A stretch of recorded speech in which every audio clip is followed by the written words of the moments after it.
Hey, this is Steve in Dallas, Texas. It's Saturday morning, my friend, and you are listening to Light Talk. Good morning. This is Ellen coming to you from the tropical island of St. Bart's, and you are listening to Light Talk. This is Stan in Gainesville, Florida, and you are listening to Light Talk. Yes, you are. This is David coming to you from the beautiful Stevenson Ranch neighborhood of Santa Clarita, California. Ole. And if you don't, ole, baby. And if you don't already know, you are listening, oy vey, you're listening to Light Talk, and we are the Lumen Brothers. And sister. That's right, Ellen. Welcome, everyone, to episode 312. And today we have a very special show. Our good friend Ethan Steimel from Artistic Finance has asked the Lumen Brothers and Sisters to actually do a simulcast show that is going to be presented both on our show, which is Light Talk with the Lumen Brothers and Sister, and Ethan's show, which is Artistic Finance, at a later date. So he's asked us to get together and talk just about money. Oh, my favorite subject. I think he should change the name of the show. I like the Ethan Show more than Artistic Finance. Just the Ethan Show. About Ethan's money.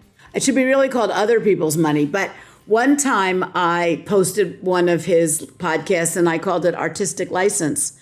And he kind of liked it, but... That's good. That's good, Yep. too. Oh, there you go. I guess for some reason, he really liked the shows that we were on for him. And he thought like having us all together talking about money.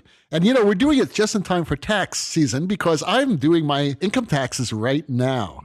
My accountant's doing mine. Yeah, well, that's smart. Mine too. You guys are a lot smarter than I am because I'm doing them myself. I've done my own. You never get caught. What amazes me, you never get caught. I don't know how that what's you do happened, that. I was audited twice before, but when accountants did my taxes, Now I was that's audited. not saying much. And I said, wait a second, you know, because the IRS people say, you know, someone's really screwed this up. Whoever you do this, really screwed this up. And so I've been doing it myself, but it's still a pain. And the older you get, the more difficult it gets. So anyway, we're going to be broadcasting this Saturday. And so that gives everyone enough time to listen to this show and do the opposite of what we say. Because you don't want to follow our leads. Wait a minute. My thing's worked out pretty well. I don't know. Stan, if you're going to take that liability right now, say, well, you know, well, I have Stan insurance. K told me to do it this way, and then all of a sudden No. I would looking not at give Stan any K. free advice. I'm just saying. Well, yeah, okay. My choices worked out okay. You have insurance about being audited? You can be self-insured if you have. The problem is the IRS has so much power. And they're getting a lot more now. Yeah, and they can basically take everything and stop you from getting any money. They could basically take all of your finances away and future finances. It's almost as bad as getting a divorce, actually. And maybe it's worse, actually, than some people. But that being said, I must say we are not professional CPAs. We're not professional tax experts. So whatever we say today, take it with a big grain of salt, all right? You're putting in a disclaimer about Exactly. But that's a big conversation. Do you think you just shielded yourself from somebody saying, hey, David said I should use TurboTax, and I did, and now I'm being audited? We're going to get mad at you. I'll let them get mad at me, but at least I'll have something. That's not one of our questions. It's okay. No, it's not. And why don't we get started with the questions? And these are questions, by the way, that we've collected over the years. And we decided to get like the best 6 or 7 questions and talk about them today. So let's get started. Stan has our very first question. What's a mistake you made that hurt your career? Whew. I thought about this for about 6 seconds, and I got my one-word answer, or one-sentence answer. Not going into architecture sooner. And why is that? Because it pays. So your advice, as far as finance is concerned, is to like do something that pays money. Well, Don't do theater. No, he asked what a mistake. So, okay, I'll tell the story. Well, this is, but wait a second. Remember, this is a financial episode. Well, I don't think we need the story. I just think that the answer here in Stan's case is actually diversify. So what hurts your career is not diversifying from the get-go. I think we've heard other people say that in the past.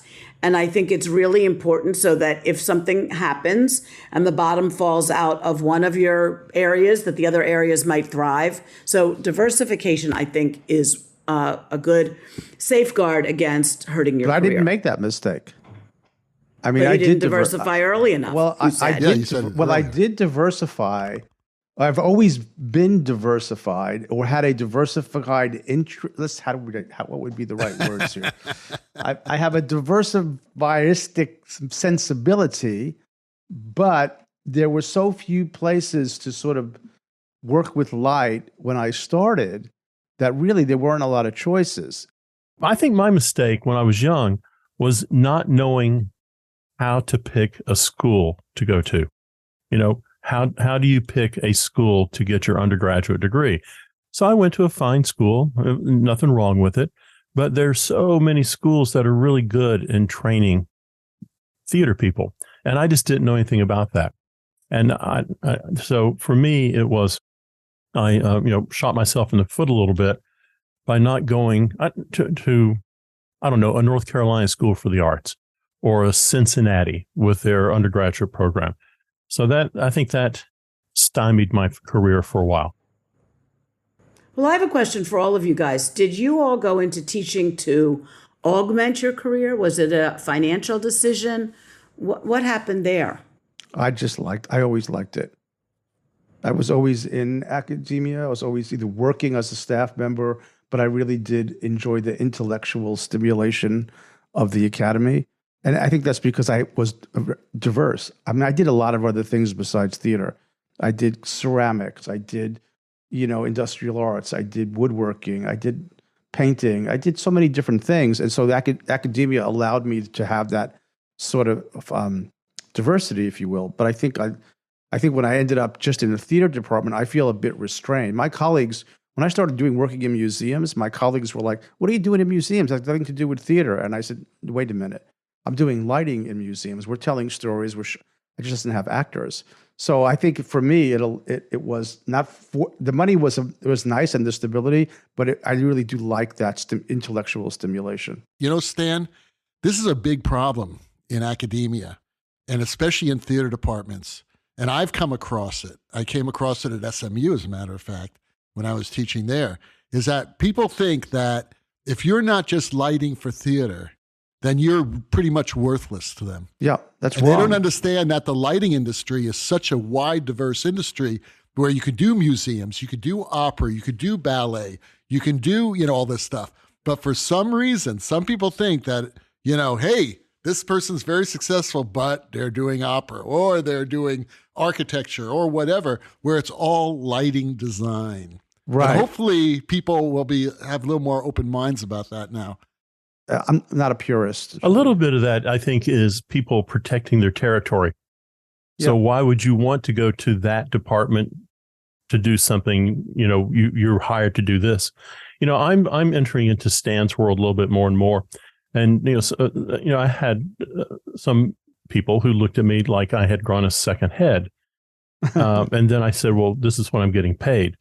I'm about to light 20 support structures that hold up bridges over interstates. And these are going to be turned into artwork and poetry and sculpture and things like that. And everyone's going, well, I can't believe you're doing that. That's just like, didn't you go to Granger? I mean, Oh, God. they have no idea what's involved Right. in that. No, I'm not going to. That's a mess. Right. Yeah. Wow. I think we just have to do it. I mean, we have to survive. We're talking about finance here. Not only do we love doing what we do, and, Stan loves doing architecture. I love doing architecture, and I did a lot of it. It doesn't matter for them, but it's important to us because we're opening up and we're able to make more money and be able to survive because God knows theater doesn't pay it. So that's the thing. Does that mean Stan gets the honorary fez for today? The correct answer to the question is avoiding diversification because you just don't know how, or you've never thought of it. Is diversification the thing that really kills us early in our career? Well, lack thereof. I mean, I didn't want to be a costume designer or a set designer. I didn't have talent. The diversification piece, we cannot overstate it. because the other thing, as we've said before, is not sustainable. Unless, of course, you're a Broadway designer that has a show that runs for 25 years. Right, that's right. Yeah, and that's 1 in 500, or Right. more. Right. Right. And That's the if that's what you got to have because your ego is of that size, then good luck. I wish you luck. Well, I mean, let's just face it. There are people like Ken Billington who have really made their career doing Broadway lighting. There are Absolutely, people. no question. Absolutely. And some people will, but that's a tiny, tiny fraction. Right. Right. That's the point. And some, not everybody's going to be Dustin Hoffman either. He made Right, it. right. Right. All right. So this question is kind of odd. It's what's the number one skill to have to be hired now? Well, clearly that depends what job you're applying for.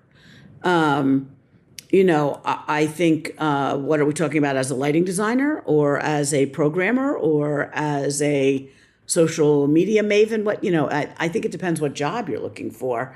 I think Stan's designers that have his student designers who have strong design skills and are going to go work in the architectural world with Steve Rosen are, they're clearly going to take those design skills. So that's their number one thing that they needed to be hired for that internship, which may turn into a job. If you're a programmer, I think the number one thing is to know to program as many different consoles as competently as possible.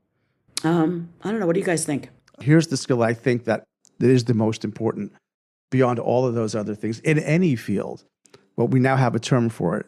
It's called soft skills. The soft skills are everything. You mean people skills? Yeah, that's what we used to call it in another era. But I think it's when we say soft skills now, it's more enlarged, right? But it's being emotionally sensitive. It's being able to read the room. It's being joyful. It's being a positive energy, being the guy who's going to solve the problem, being somebody you want to go have the beer with. A lot of people can have skills, but there's a set of, particularly in our field, in the design fields, I think the soft skills play a really, really important role. And some of that can be trained and some of that's natural, I think. Yeah, but if you don't have it, you're not going to make it. And one of the soft skills is to be proactive and actually work to get your opportunities. You're not going to get any opportunities if you just sit on your hands and you're not going to go out and find out who's coming to town and meeting them and, watching them focus a show and actually be able to be social with them, so that, you can be part of it. You can be part of the scene. It's just very difficult. I mean, we all know, we said it 1,000 times on the show, the people that hire you are directors. If you're doing theater or any live entertainment sort of situation, they're usually directors. And a director's not going to hire you with a resume.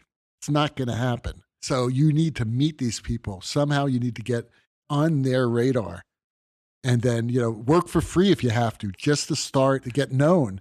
But don't wait for someone to come and give you a call. No one's going to call you. Yeah, but I think work for free has gone out the window. I don't think anyone accepts that as an option anymore.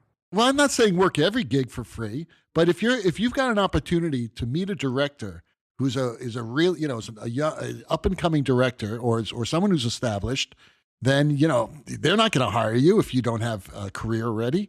So go and figure out a way to get to know them, to be a part of that world.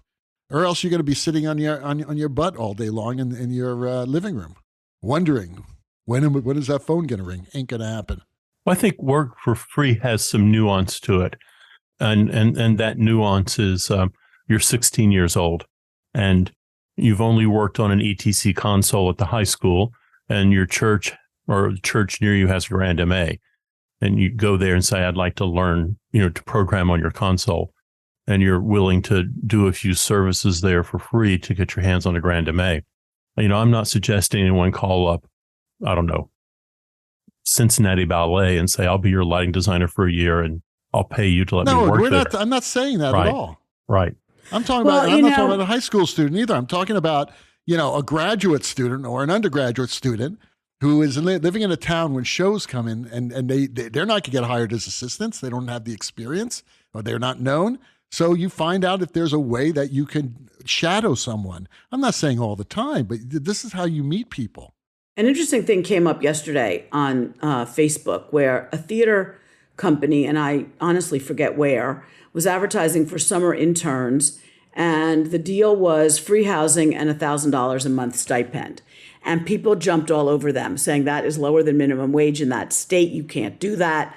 It's just not, it's an insult. It was not accepted. I think people, are reacting badly against underpaid, low-paid jobs. And it's interesting that all of the things that are posted on a lot of these websites about jobs now, especially the stagehand stuff, there has to be an hourly rate or you can't post it.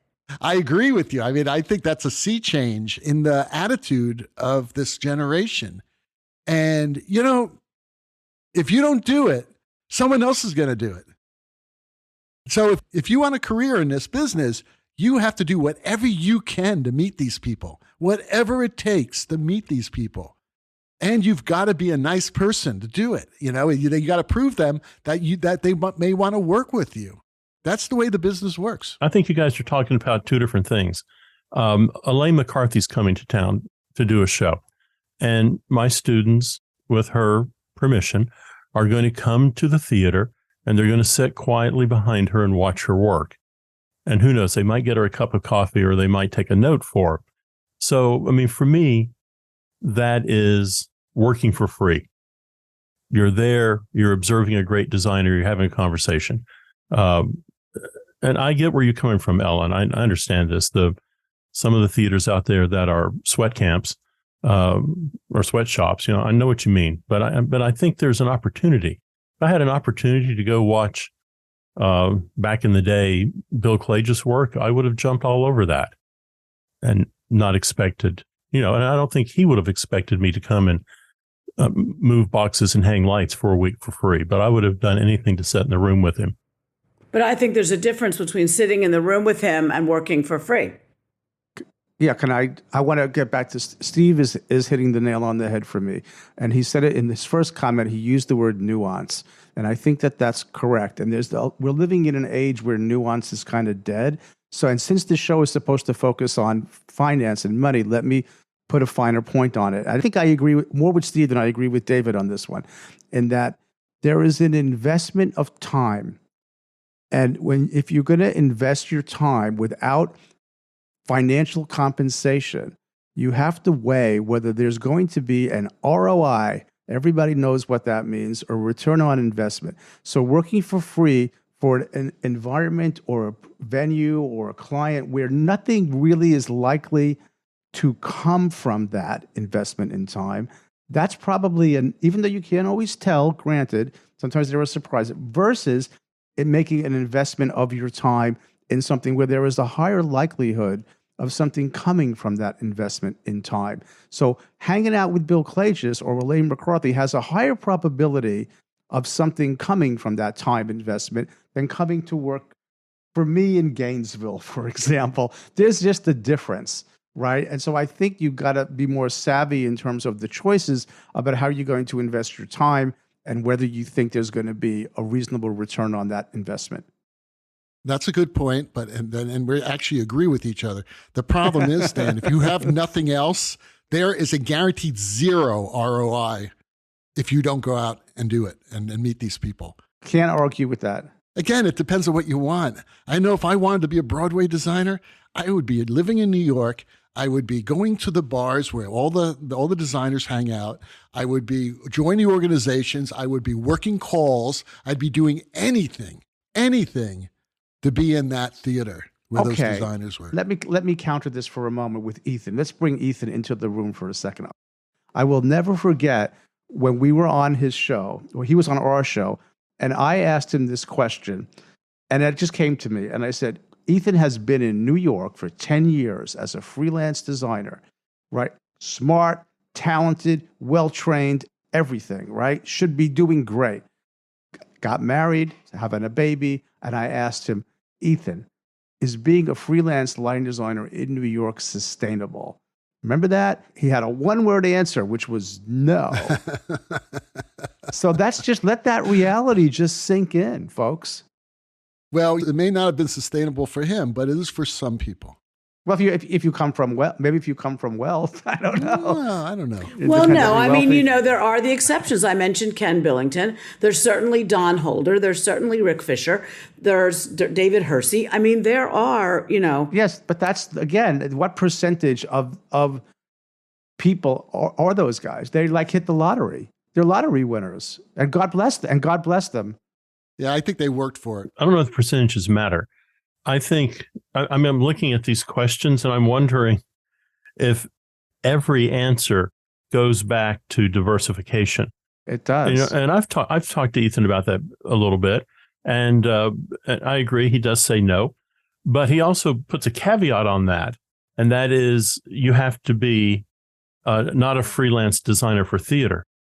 Right. You have to do That's everything. right. You've got to do everything that comes your way that allows you to practice your craft. Yep. And then it is sustainable. Oh, let me just cut to the chase. Diversification. What's a choice you made that benefited your career? Diversification. I was working in theater and an opportunity came up to do opera. I thought, well, I've never done opera, but I've done theater. How much different can it be? And then an opportunity came up to do dance, and an opportunity came up to do rock and roll, and an opportunity came up to do fashion shows. So having that real skill set as a designer and realizing it's just lights. And once you understand how to manipulate those lights, it doesn't matter what you're doing. They all have the same attributes. You just explore that area. So for me, it is diversification. It is not growing up and saying, well, I'm only going to do dance. I'm only going to do Shakespeare. I mean, that is just a career ender right there. Or maybe you're happy. Maybe you're happy, doing that. It's certainly difficult to sustain a career when you decide 10 things are off your plate. And I find that through diversification, I'm a stronger designer because I'm meeting people who have different ideas than I do and different aesthetics and different points of view. It's like me and my little interstate that I'm lighting. I can't imagine doing that 20 years ago. I can imagine doing it now. I love it. And, can I just say my answer was the same, diversification, but then I put a big "and" in capital letters, bringing it back home to money. Always have a cushion and never spend your principal. Yes, but you're getting ahead of yourself because we're talking about people getting into the industry. They don't have a cushion or principal. Oh, come on. Right. Even No, when I was 20, I had a cushion. I had $500 in the bank. I never spent more than I made, even when I was a kid, because I was so afraid of having nothing or having an emergency. So even when I got an allowance, if I got $1 a week, I didn't spend it all. You can always have a cushion.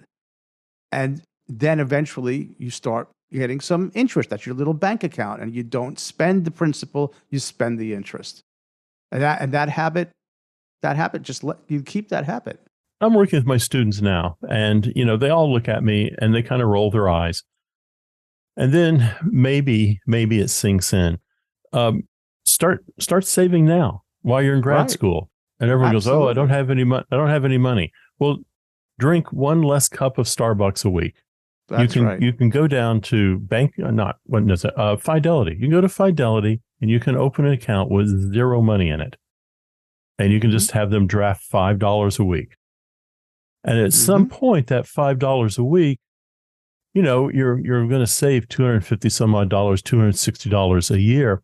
But at some point, you're so used to that $5 disappearing from your paycheck every week, you don't even think about it anymore. Mm-hmm. And I preach the gospel of someday that $5 a week is going to be $50 a week. And then someday it's going to be $100 a week. But once you start saving and you do it at a realistic pace and you put in, it doesn't do any good to put in $100 when you're only taking home $110. That's not sustainable. But if you can put a couple bucks a week in and you increase it as you come to realize how much money you need every week to be happy. Everyone goes, I can't have enough money. Well, maybe, I don't know, we'll take an arbitrary figure. Let's say $20,000 is going to make you happy, or $100,000 is going to make you happy. Once you achieve happiness, what's the point of the money? Are you just buying crap that you're putting in your garage and throwing away and wasting your money? You start saving and investing it very slowly, and that's how it's done. Mm-hmm. Yep. Thank you, Steve. Perfectly said. What's your biggest fear that's holding you back from the next step in your career? For me, I'm supposed to answer this for me. I certainly went through a period, given that I grew up in New York, surrounded by all these really successful people, of having imposter syndrome and thinking that I wasn't good enough at some level, maybe not consciously, but not really recognizing my own ability or talent or worth. And I think that held me back for a long time, particularly in the New York market. I was afraid because I didn't think, oh, these people are doing it longer than me. They know it better than me. They have more, accolades and awards and credentials than me. So could I ever really be that? So I think that held me back. And I also, in my particular case, I had an illness that I didn't know I had. So I didn't have the energy that a normal person had. So there was two factors. But what changed it for me was moving to a smaller place. And when I was in a smaller place, people were like, wow, you're really good at this. And I went, you think so? And they said, yeah, you're like one of the best people around. And I went, really? So I think it's big fish, small pond, big fish, kind of syndrome. So I think those things, growing up in a big pond and I was a small fish, and then moving to a smaller pond, then I was a bit of a bigger fish. And so those kinds of dynamics, I think, impacted my career. Self-confidence, you really need to develop that, no matter what step you are in your career, especially if you want to go into new directions or move up, to another position. You have to really believe in yourself. So that's a good point. That's really interesting because I'm reading a book now. It's a biography on Leon Russell. He was a teenager in Tulsa when he decided to move to LA to basically be a studio musician. And he became one of the greatest studio musicians. He was part of the Wrecking Crew back in the 60s. And the Wrecking Crew, by the way, was the studio musicians in LA that basically performed on every hit that went out of LA, including the Beach Boys and Jan and Dean and Phil Spector, all the Phil Spector stuff. All the musicians were the Wrecking Crew, which also included people like Glenn Campbell and Hal Blaine and people like that. But anyway, he said, in this biography, he was talking about this, about, that he was, even though he grew up with cerebral palsy, he basically was partially paralyzed on one side of his body. He was able to overcome it. And he knew that he played well, even though he had this disability. I was reading that part of it and I was saying, wow, that's really, really apropos to everything we do as artists. That and it's basically what Ellen just said, if you don't have that confidence, and he had stage fright. He overcame stage fright. He had stage fright his entire life. So everybody does it differently, but I believe that if you're not confident, then you're not really going to make a very, very good impression, no matter how good you are. You have to have that personality. And I'm not saying cocky. I'm just saying, being able to make decisions and make them fast and make them bold. And I think then, people are going to be very successful. Right. So here's a really sort of question. If it's too personal, don't answer it. But why are you a lighting designer and not a studio musician? Well, I was both for many years. Yeah. And, it's interesting because, the next question has to do with that what's the best financial move you ever made? A lot of it was finance, actually. To me, music and lighting was the same. I mean, it's just, one's a visual form of expression, the other one's an oral form of expression. I just went with wherever the opportunities were. And it just happened to move into lighting. But I still got a great deal of enjoyment from both. It's tough, this subject, but not everybody had, you never know what's inside someone and what their life experience has been. So it's one thing to say, have confidence, build confidence, but sometimes it takes time. In my case, I think it took me, to be really confessional and honest here, it took me a bunch of successes before I could really believe in myself. So sometimes a teacher or a mentor or a friend has to create the conditions under which you can succeed so that you start to believe in yourself. It's not like a switch that you can just turn on. It takes time, and it takes the external world sort of validating you. And so I think it's a tough one and an important one. Okay, the next question is, what was the best financial move that you ever made? Well, the best financial move. I don't know if I made the move because of finances, but I certainly made it because it was an opportunity. And that is when I started to teach. At the time, I was working for Disney and as a consultant, and I was doing a lot of great work there. But I really grew to hate it. I did not like working in that corporate world, especially that corporate world. And this was way back in I believe it was in the 80s, the late 80s. And I got an opportunity to substitute to be a replacement professor for Joe Appelt. Remember Joe? Mm-hmm. From Northwestern. UMKC. Okay. Yeah, no, UMKC. And he later Northwestern. He went to Northwestern after UMKC. And I went out there, and I never taught before, and I really enjoyed it. I just needed to get away. I mean, there was a lot going on in my life at the time, and that was a great opportunity for me to get away. So I did, and I actually worked 3 days in Orlando for Disney and 4 days in Kansas City teaching and looking at rehearsals, and did that every single week. You can imagine flying back and forth from 90-degree weather and 100% humidity to 20 below zero on some days. It was pretty intense. But I really grew to love teaching, and it was also a steady paycheck. And then I went right after that to SMU and taught there for 8-9 years. And I just really enjoyed it. But what allowed me to do was give me financial security. And then finally, coming out here, I was actually at a place that had a pension. So now, when I retire, which is very, very soon, I'm gonna be okay. I don't have to worry about anything. By the way, it just reminded me of something I wanted to say earlier about saving money. One thing you definitely want to do if you're a young person right now, and that is start an IRA. Start a retirement plan, because I really doubt that Social Security is going to be around 30, 40, 50 years from now. I think you have to take care of yourself, and it's never too soon to start. So that's a really, really important thing. How about you all? What was the best financial moves you made? Well, I have to say, I would agree with you. I was on the road quite a bit, and the year prior to getting married, I was on the road 50 weeks out of 50. And I thought, this is unsustainable. And also, if I'm getting married, what's the point of being on the road 30, 40 weeks out of the year? So for me, it was looking at a career in education so that I didn't have to take every job that came my way. I could cherry pick what I wanted to do. And I think, you talk about pension and IRA and Roth and all that stuff. The other thing that is problematic for people is health insurance. Mm-hmm. And so being part of an organization that pays health insurance, that's a huge kind of hidden asset that people don't think about. That's right. So I think, for me, I got the factory job down at the university, and that is taking care of me and giving me an opportunity to do what I want to do, and is preparing for when I retire.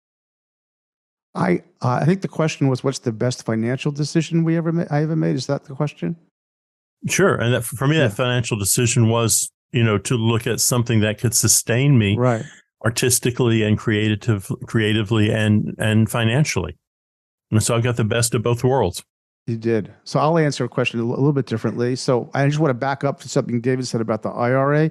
If you're a freelancer, the IRA has a limitation to how much you can put away each year. I think this year it's $7,500. Because I had a good year this year, I have to open something called the SEP, which is a self-employment pension, which rather than give it to the government will let me invest up to $61,000 a year in a SEP, similar to an IRA, but if you're self-employed. So there's IRAs and SEPs. So SEPs I'm putting out there for people to think about. When you reach 72, you have to start taking money out of your SEP no matter what you do. Right, you require distributions, but I will be taking money out of the SEP before that for sure.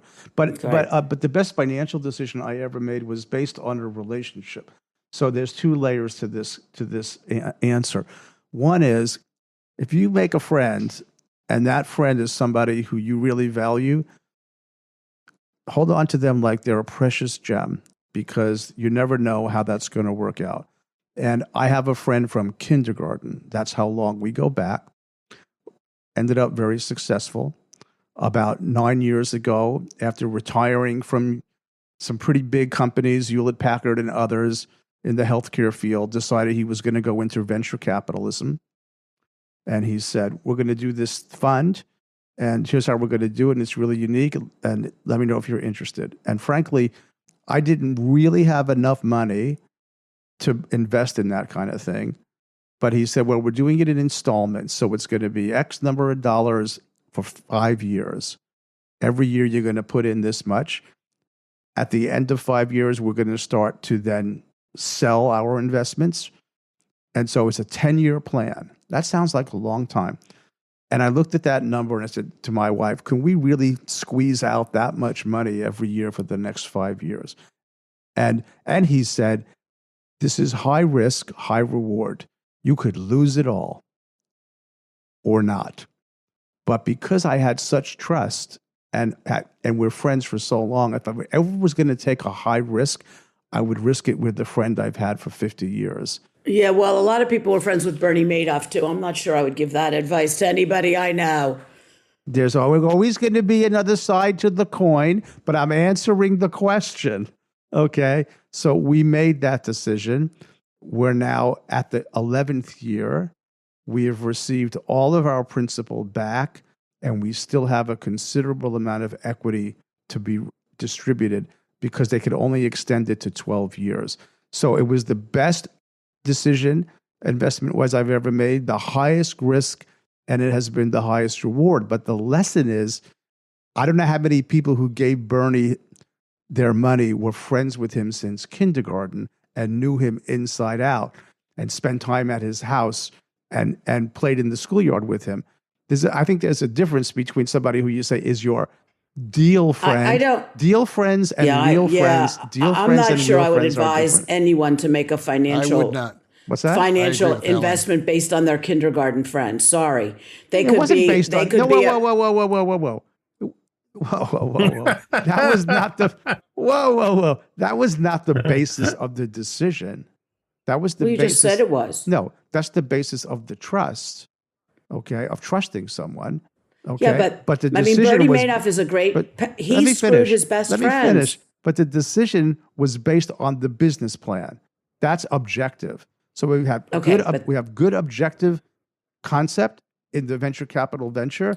It was morally a good thing to do in terms of what we were funding, and I had the trust. So it's never one factor, Ellen. I think I would never advise. But with the extremely high risk, you do have to remind everyone that they have to be able to lose that money. That's correct. That's right. It's like correct. walking into a casino and saying, "Okay, how much money can you afford to wash down the drain That's tonight?" correct. $100 last me 2 minutes. That's When correct. I always used to say, in the old days, I used to say that I liked a payphone better than a slot machine because at least you put a quarter in it, you got a dial tone. Right. No, I agree with you. We went in with our eyes wide open. I would never. High risk is not. I mean, mine. Well, I think that's Stan's point is that he didn't take his lifelong friend out to the casino and put it all on Black 7. No, but the guy had a business plan, but it could have totally backfired. Yes, and Stan could have lost that money. So you have to be psychologically and financially prepared to lose that if it's not. I have never invested in anything that's not FDIC insured, and Silicon Valley Bank this month was a really good example of that. I could have lost. Let me ask you, how do you not you personally, but hang on a second, metaphorically, how do you decide to take a risk? I can go down to the bank and get 3% return on my money in a savings account, and that's 5% now. 5, and that has no risk at all. So how do you make a decision? I'm going to tell you to take risk. I'm going to answer Steve's question. Go for it. I very simple terms. I had a project. It had a very healthy fee. It was a fee and I never expected to have in my life. Okay, I never thought I was going to have that money. So I didn't expect it to come in. So it was sort of a windfall. I had to work for it, but it was a bit of a windfall. So I thought, you know what? If we lose it all, it's okay, because I never expected to have it in the first place. Okay. So that was, I was willing to, to Ellen's point, if we were prepared to lose it. I also invested in an off-Broadway show and I lost the money, but I was prepared to lose that. But that was a much smaller amount. Okay. But it still hurt. Right. And it would have hurt like hell if we had lost that. But it wasn't money. Was that the Huff and Puffs or whatever it was? Yeah. Huffs and Puffs. Well, you know, it's just I kind of agree with Ellen on this one. What was his name? Alex Murdaugh. A lot of people knew him from elementary school too. Thought that he was the nicest guy in the world. And what does he end up doing? Right. You know, millions and millions and millions of dollars stolen. Stan also did say something that is really good, solid advice, which is never spend your principal. So if you had like a windfall of $100,000 or $200,000 or whatever it was, damn, invest it, even if you're making 2%. Don't go give it to the guy down the street who's got some possible losses. No, which brings me to another money point that we should make on the show that people are not conscious of. Even here, we negotiate salaries at the university, which I participate in. The concept, people should understand the concept of purchasing power.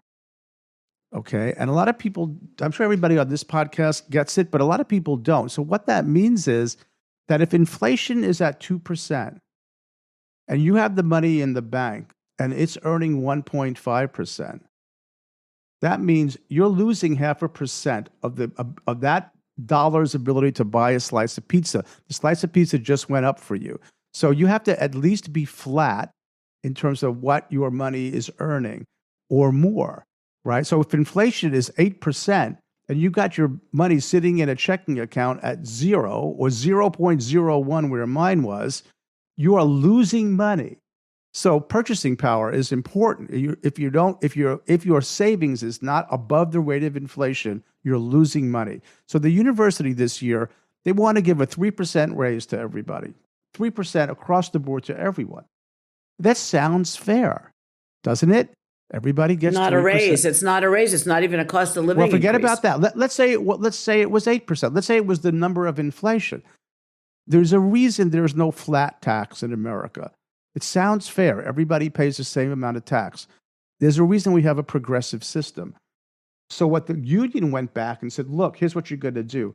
Everybody paid $100,000 or less is going to get a little bit more. And everybody who's $100,000 or above is going to get a little bit less. We're going to make it progressive from the mean. Now, the owners don't want to do that because they're worried about the rich guy who's making $250,000 a year who might leave if he gets a little bit less. This is Warren Buffett's point about coddling the wealthy. But the guy who's making $40,000 a year, okay, if he doesn't get, he gets his 3%, you know, or he doesn't get a little bit more, he's got to make a decision in real terms as he's taking the kids to a movie and a pizza on Friday night. So help the guy at the bottom who's making less, who's doing a good job. I'm not talking about rewarding people who are dead wood, okay? But if people are doing well, give them a little more and help them rise, right? And people who don't need any more or are just going to buy another Porsche, that's ridiculous. Of course, they wouldn't do that because they're afraid they might lose the high performers, which is absurd. But the point is, the purchasing power impact on the guy at 250 means nothing to change, doesn't change his life one bit. But the guy at 40K, when he gets a little bit more, it's an impact. It's a huge impact because he has less purchasing power. And that's my point. But Steve Forbes will tell you that you're wrong. No, Steve and Forbes that a is flat wrong. tax is really the way to go. No, and he's I wrong. think it's but why? Why should the rich have every possible loophole? Right. The Steve 10% Forbes is wrong. The 10% for Steve Forbes, I think he was right. There were no loopholes. There were no deductions and no loopholes. No, you're so missing someone who's making $1 million a year is going to pay 10%. Someone who's making $40,000 a year is going to make 10%. The government's going to get it. 4,000 No, versus this is 100,000. completely, Exactly. you missed my point. The impact of 10% on a guy making $10,000 a year, let's just dramatize it. A $10,000 a year janitor is going to pay 10%. He's losing $1,000 from his $10,000. and a millionaire is going to lose $100,000, he's still going to have $900,000 left. Who do you think is being greatly impacted, more negatively impacted? Which millionaires do you know pay $100,000 Right, they in taxes? don't. They have every No, but you're missing loophole my and deduction. point. They pay Stay zero. with the point. The millionaire, not his working. life doesn't change. His life. Yeah, his life doesn't change because But he's the- not paying any taxes. Pays but the taxes. ten- He's not paying any No, taxes. you're talking about a flat tax. If you implement the I am. no, the $10,000 janitor just lost $1,000. Okay. All right, I think the $10,000 janitor is going to be under the taxable rate no matter what you do. No, you didn't. No, The you whole didn't say point that. is to try. You said it's a flat tax to everybody. Well, okay, but all right. You see, that's what I'm saying. That's why the flat tax will never pass, because it is completely unfair to the poor or the struggling. You can't have a flat tax and say, except for these people. Okay, that's not a flat tax. If you're talking about getting rid of loopholes, which is you will get, I'm totally with you on that. Get rid of loopholes. Right. Keep the progressive system and get rid of the loopholes. But the solution is not a flat tax. That will hurt the poor more than All right, anyone. well, Stan, you should run. Please tell us your solution one day, and and I'm going to vote for you. He believes in trickle-down economics too, I'll bet. Campaign finance reform. Get rid of Citizens United, but that's a whole other conversation. Well, that's a good start. That's That's a good why you start have for the everything. reason you have the loopholes is because of Right. money in politics. The lobbyists, Right, absolutely, right. Money in But politics. don't be seduced by the fat tax fairness idea. That's not fair. That's a seduction. That's a farce. I don't know. We'll see. So just to recap for a second before I go into this last question, I think we've hit on a couple of important points. One is diversify. You never know what's going to happen to one aspect of your field. Diversify. Two is if you make $1, don't spend $1.50. Listen to Stan's dad's advice and get your passbook from your local corn exchange and put in of every dollar you make, save 50 cents, and then never spend your principal. The other thing is make sure that your interest rate is higher than the rate of inflation. Don't leave a large amount of money in a slush fund checking account if it could be making 2, 3, 4, or 5% someplace else. I just want to point something out here. I don't want to get anybody upset, but I trust Stan. Stan turned me on to something. You know what it is, Stan? I bought 1,000 shares of it. I'm doubling my money. Oh, tell us what it is. Come on. No, it's incredibly safe. I couldn't believe it. And I did all the research, and Stan said, you need to look at this and look at it hard. And I did. I started out because I didn't trust Stan and bought 100 shares. And after like 2 months, I went, this is unbelievable. So I went ahead and why aren't you going to share? Why aren't you going to share that information with our listeners? Let me just say so. To 1,000 shares. You're giving Stan way too much credit because Stan pays somebody 0.88 basis points a year for someone to manage his portfolio, and this person does this for a living. And so I am the beneficiary of a very good financial advisor, and I have passed that knowledge on to my dear friend Steve. Which is a good Well, what point. about the rest of us? What about the rest of us? There's the We most don't know. important. We haven't heard this, so I guess we're not Stan's good Stan friends. has just, I had him liquored up. Stan makes the best point of the show so far. When you can and you have some money that you need to try to maintain or worry about, hire a professional to maintain it for you. Now, I do have one. I'll give you one that David has already helped me out with. Okay. GameStop? Yeah, David Jocks. I convinced David Jocks to open. Can I say it, David?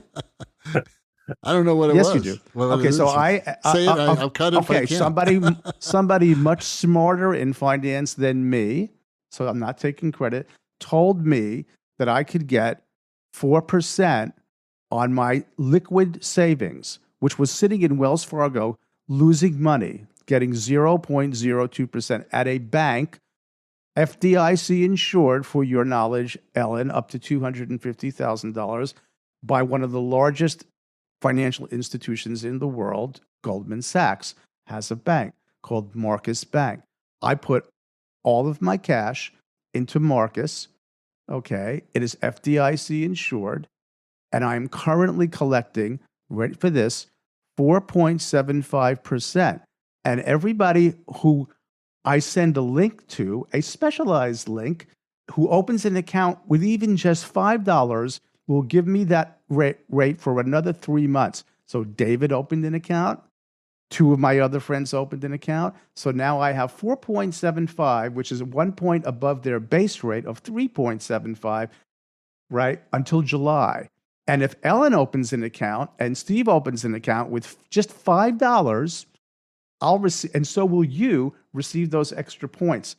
Well, send us the link. I'll be happy. Darling. I'll be happy to do that, and I'll be happy to do that. I got so excited. I got so excited about your stock tip. I forgot that. So go ahead and send me that link, Bernie. I'm going to send you the link right after the show. Listen, Bernie, we want both. So again, I didn't come up with this. Back to relationships. When you meet somebody who's smart, you have experience with them, and you can trust them because you have repetitive, trustworthy experiences. That is a commodity that is precious. It has to be deeper than just transactional. It has to be a real friendship, right? And real trust. And so I'm happy to share the Marcus. But again, that's not quite keeping me above inflation, but it's better than 0.01. And I have complete liquidity and in FDIC insurance. And a toaster. And a toaster. So here's the thing. What I learned, the rich know how to get rich. The rich know how to stay rich. So talk to the rich or behave like I've got a rich story for you. I needed $30,000. I want to do some renovations. And I went to my bank and I went to get a home equity line of credit. And they said, no, we're not going to do it. 30,000 is not worth our time. And I said, well, let's just say that you would do it. What were you going to charge me? And at the time, the rate was like 3%. And the banker looked at me and said, you've been here a long time with us. Here's what we're going to do. We're going to give you a HELOC at $150,000. And I went, I don't want $150,000. This is the point of how the rich get richer. And he said, I know you don't want that. You're going to write us a check for $120,000 and pay $120,000 off. You're going to get your $30,000 that you're asking for, and we're going to give it to you not at 3%, but at 0.5%.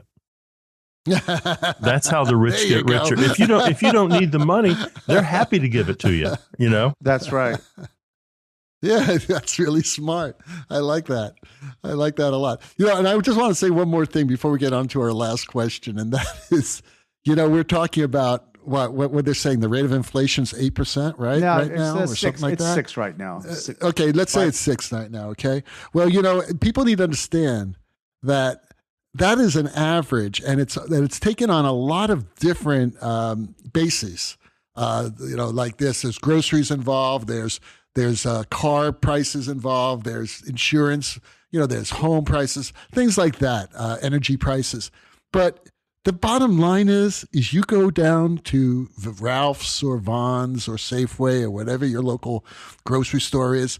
Those dozen eggs that you paid about 3 months ago $3 for are now $6. To me, that's an inflation rate of 100%. Right. Well, it tends where you're shopping, what you're buying, and whether you're clipping coupons.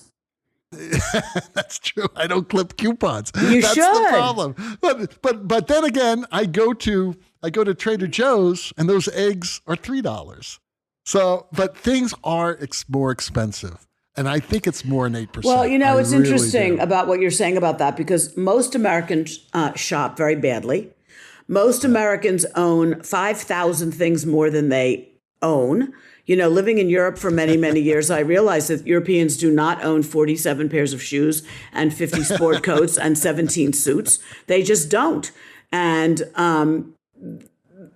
clipping coupons is really a good idea. You can save hundreds of dollars a year on doing that.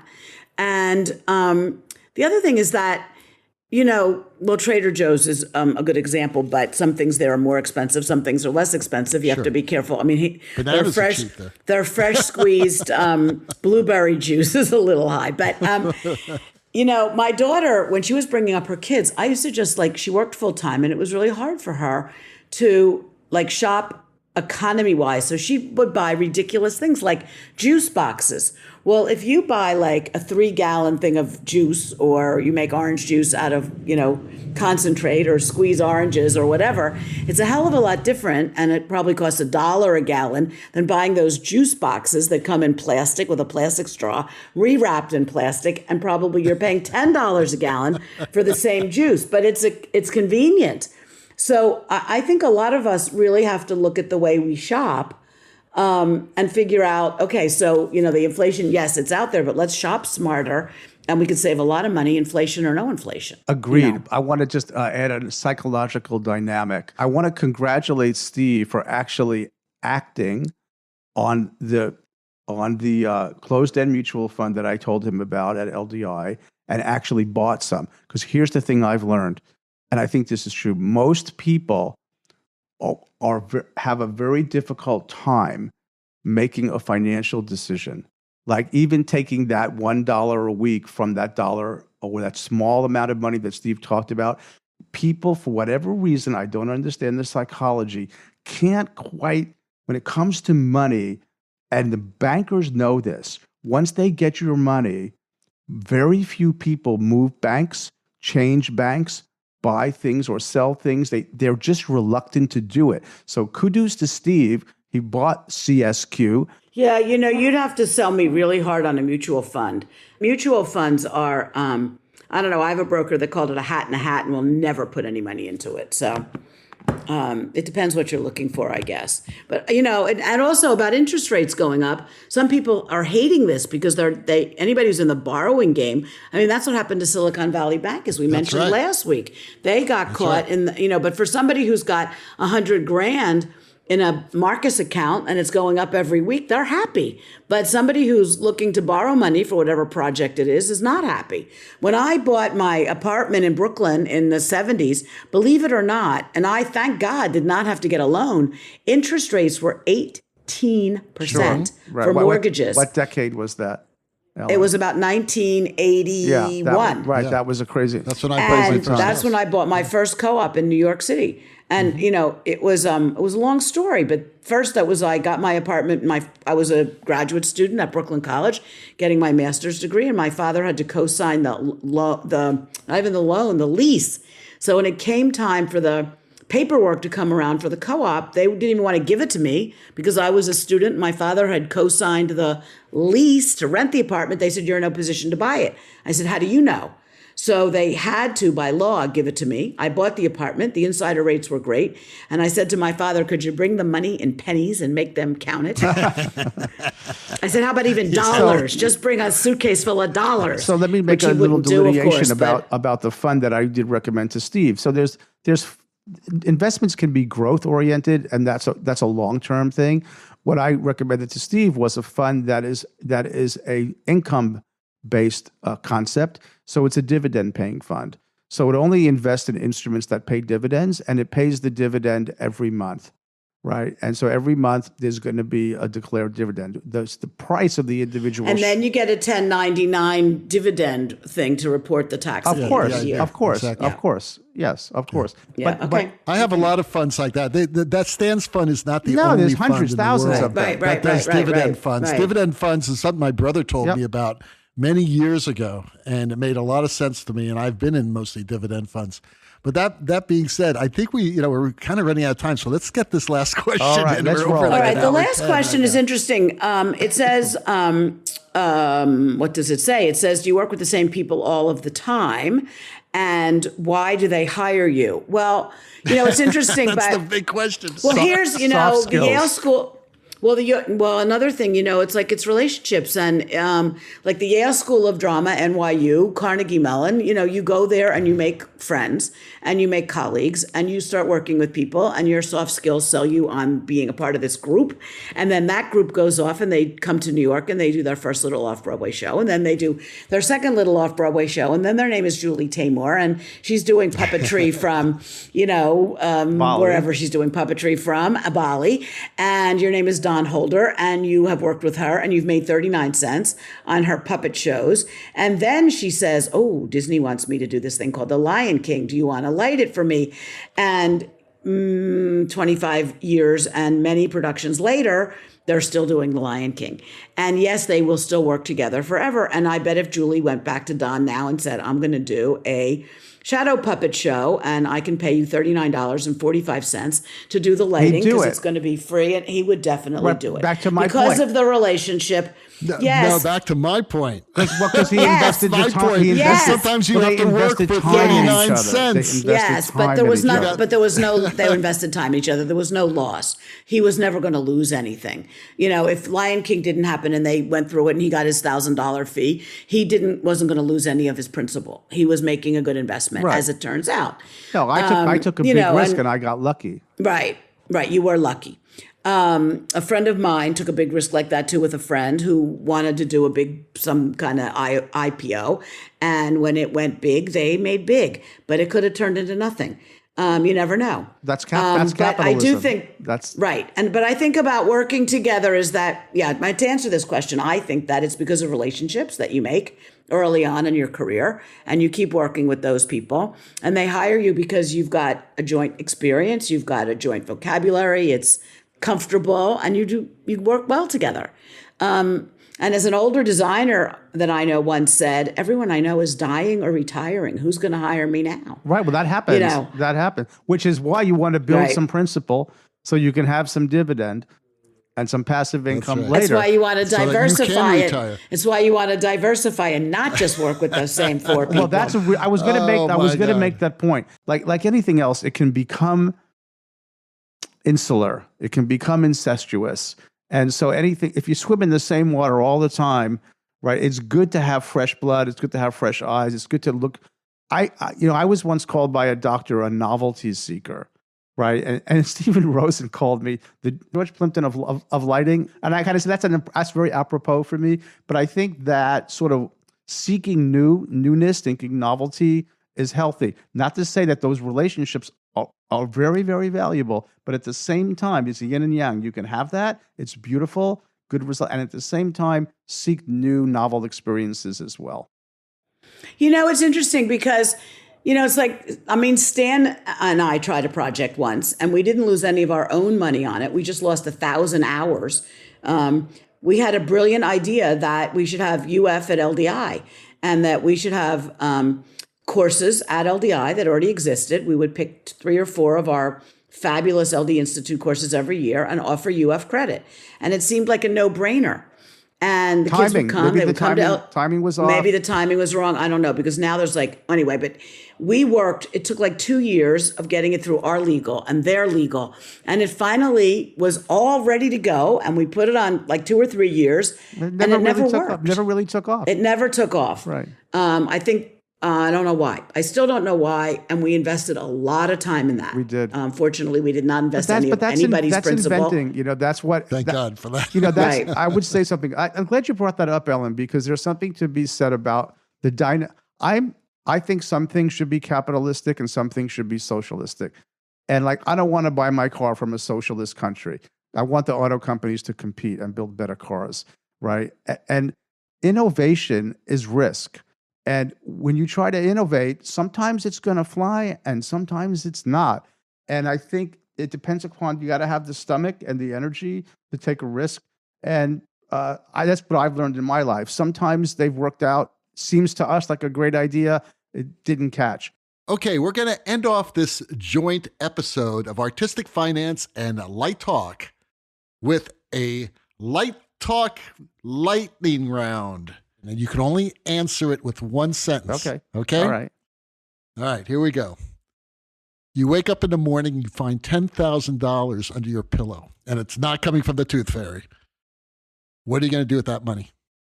Give it to my financial advisor and say, I want it to make passive income for the rest of my life. All right, Steve, what are you going to do with the money? Pay off any debt that I have. Very good.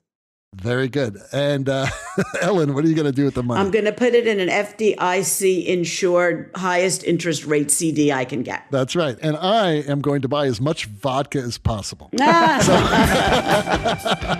Well, the rocking sounds of the Luminoids tells us that once again, you've spent another morning listening to Artistic Finance and Light Talk. You can hear our show on just about every podcast site out there. Check out our website at lighttalk.org and be sure to follow us on Facebook and subscribe to our podcast. That way you will not miss a second of Light Talk or artistic finance insanity. No guarantee is offered regarding the accuracy of any statements or opinions made on this podcast. However, if you do decide to litigate, the Snoot Group with the legal team of Sparks, Burnout, and Chase will defend us until our retirement funds are depleted. The Light Talk is written and produced by the Lumen Brothers and Sisters, coming to you from all across North America and the Bermuda Triangle. And remember, Stan can be trusted. And be sure to join us next week when we talk about more lighting shenanigans and serve you more of our casserole of nonsense. Light Talk, broadcasting questionable lumen knowledge and humor around the world. So we'll see you all next Saturday morning for our 6th anniversary show.